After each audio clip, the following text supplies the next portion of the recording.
O tema que nós vamos tratar hoje, todo mundo tem grandes dúvidas sobre como vai ser tratado o assunto. Nós vamos falar hoje sobre a reforma tributária.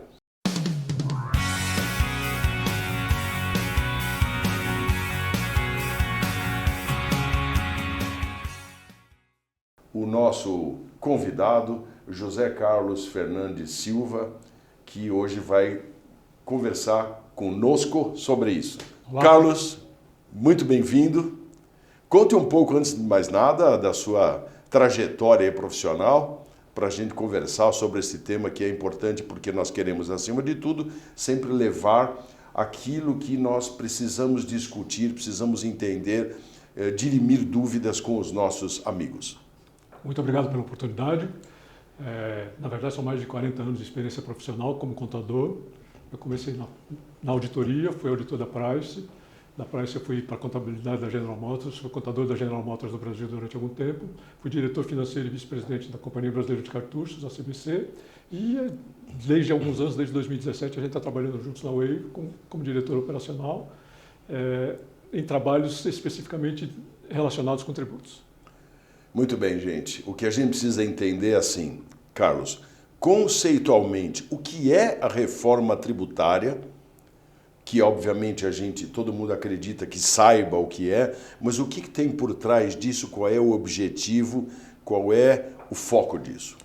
Paulo, é interessante a pergunta porque conceitualmente a reforma tributária foi feita para reduzir a tributação, para reduzir a complexidade da tributação do Brasil, para reduzir a forma como a gente paga impostos, para facilitar. Agora, entre o que é conceitual e o que efetivamente você está colocando na prática, a gente precisa parar para analisar, para estudar, porque na medida que você diz assim, eu vou reduzir 5 tributos e ao invés de reduzir para 2 ou para 1, você cria 3 ou 4, e com um período em que os dois tipos de tributação vão estar andando em paralelo, a tendência é de que conceitualmente essa reforma tributária, que era para facilitar e para minimizar trabalho, possa gerar trabalhos adicionais. Tá, mas vamos lá. Existe uma expectativa de implementação. No entanto, essa implementação está fatiada. E, na verdade, ela tem sofrido alterações desse planejamento e o que gera mais instabilidade. O que nós temos hoje como cenário? Os cenários mais definidos é que a gente vai ter o PIS e COFINS até 2027, a gente vai ter o IPI zerado a partir de 2033, mas vai continuar existindo para algumas áreas, e a gente começa a ter os 2 tributos novos, o imposto seletivo e os 2 impostos, a contribuição social sobre bens e o imposto sobre bens e serviços. O grande problema disso tudo é que a gente precisa tomar muito cuidado em relação a isso, e que a gente precisa estar atento é o fato de que, tá bom, a gente está fazendo uma reforma que, do ponto de vista prático, se a gente tivesse feito simplesmente uma simplificação da legislação que já existisse, a gente poderia ter o mesmo efeito que a gente está tendo hoje. Como a gente está fazendo efetivamente uma reforma para 50 anos, e a gente está dando 10 anos para que ela se inicie, o que pode preocupar e que a gente tem que estar muito atento é assim, a gente está falando de 2 congressos novos, 2026 vai mudar, 2030 vai mudar, antes de ser implementado. Então, muita coisa que a gente está falando hoje pode mudar durante a fase de implementação. Agora, essa fase está planejada para começar efetivamente em 2033, com diversas camadas de aprofundamento até lá. E quais são os setores que serão prejudicados e quais serão os beneficiados? Porque fala-se muito em que o setor de serviços terá um impacto e outros setores serão incentivados. Quer dizer, isso tudo está gerando, na verdade, ansiedade, temor, né? A gente convive todo dia com amigos, empresários, e há uma expectativa de entender melhor, de ter um pouco mais de segurança. Como é que vai funcionar essa questão setorial? Uma das premissas básicas do projeto é que a gente vai reduzir a tributação da indústria, que até hoje foi mais onerada, e vai transferir tentando fazer com que não haja aumento total da carga tributária média, para que a gente tenha a mesma carga tributária, obviamente tem que aumentar em outras áreas. Conceitualmente, o que mais vai aumentar é a área de serviços. Então a gente vai ter um aumento na área de serviços, com certeza. Embora a gente, na forma em que a gente está trabalhando para que haja regulamentação, vai haver uma redução de 30% para algumas camadas, para alguns profissionais, ainda assim o aumento vai existir, em algumas áreas vai ser bastante relevante, e em contrapartida a gente deve ter uma redução da tributação na área das indústrias. E uma isenção, que aí também a gente precisa tomar muito cuidado, que a gente está falando de uma isenção total da exportação. Quando você fala de isentar toda a cadeia de exportação, e você não cria limites, por exemplo, a gente está dizendo que vai zerar a exportação de um produto manufaturado ou de um bem mineral. O bem mineral não gera emprego, não gera nada, e você está dando o mesmo efeito para isso. Na medida em que isso acontece, a gente precisa tomar cuidado para que lá na frente a gente não gere sim uma defasagem de tributos e aí tenha que aumentar de novo em outras cargas. E essa carga que hoje a gente está falando de entre 26% e 27%, que já é muito alta, precisa ser mais alta ainda para compensar as defasagens todas desses incentivos, dessas coisas que a gente está dando. Mas partindo da premissa que o setor de serviços é enorme no nosso país, isso vai gerar um efeito psicológico e reativo muito grande.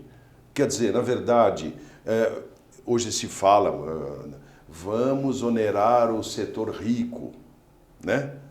Quer dizer, é uma coisa um pouco ostensiva, ofensiva, mas o setor de serviços vai reagir. E aí isso pode emperrar todo esse processo? Vai jogar lá para 2030? A impressão que dá para a gente é de que alguém tem que ser tributado se você vai reduzir de algum lugar. Como vamos reduzir da área industrial? Como vamos reduzir ainda mais das exportações para efetivamente liberar toda a cadeia? Então a gente vai precisar criar um aumento de impostos para as outras áreas.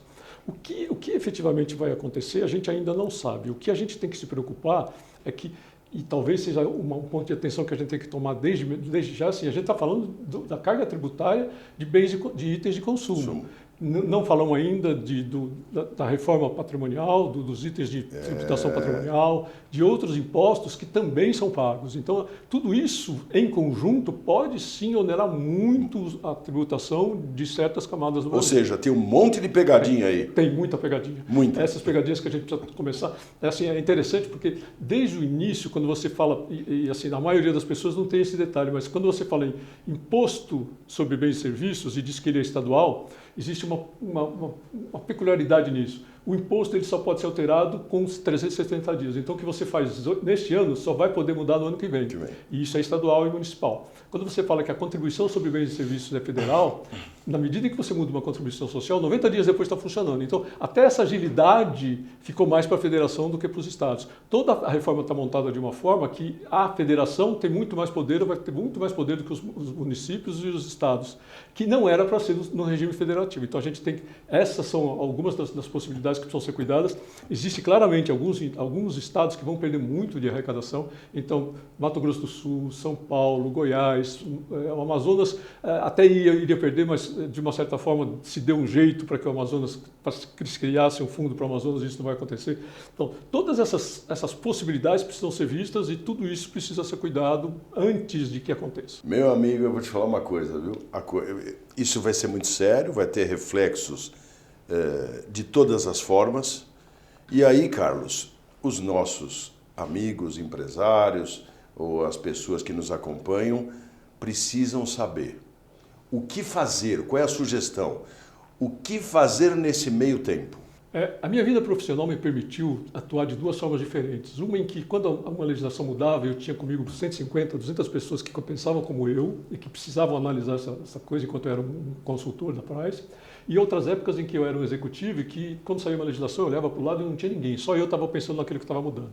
O que eu digo para os executivos, para os empresários que estão na mesma situação que eu tive enquanto executivo de empresas é: não fiquem sozinhos. Olhem para o lado, conversem com seus pais, conversem com especialistas, consultem consultores de tributos, de operação, para que a gente possa, de alguma forma, planejar isto na nossa empresa, no nosso negócio, antes que efetivamente mude. Porque o grande problema disso está em a gente não perceber as mudanças, não se adaptar para elas e lá na frente ter, eventualmente, até que ver o nosso negócio inviabilizado por causa de uma reforma tributária. São grandes reflexos e será muito importante vocês acompanharem vários capítulos que nós vamos produzir sobre essa questão da reforma tributária, porque é um assunto dinâmico, a cada momento saem novas instruções ou novas normatizações e é imperdível, a gente precisa se atualizar. Carlos, muito obrigado por estar aqui conosco.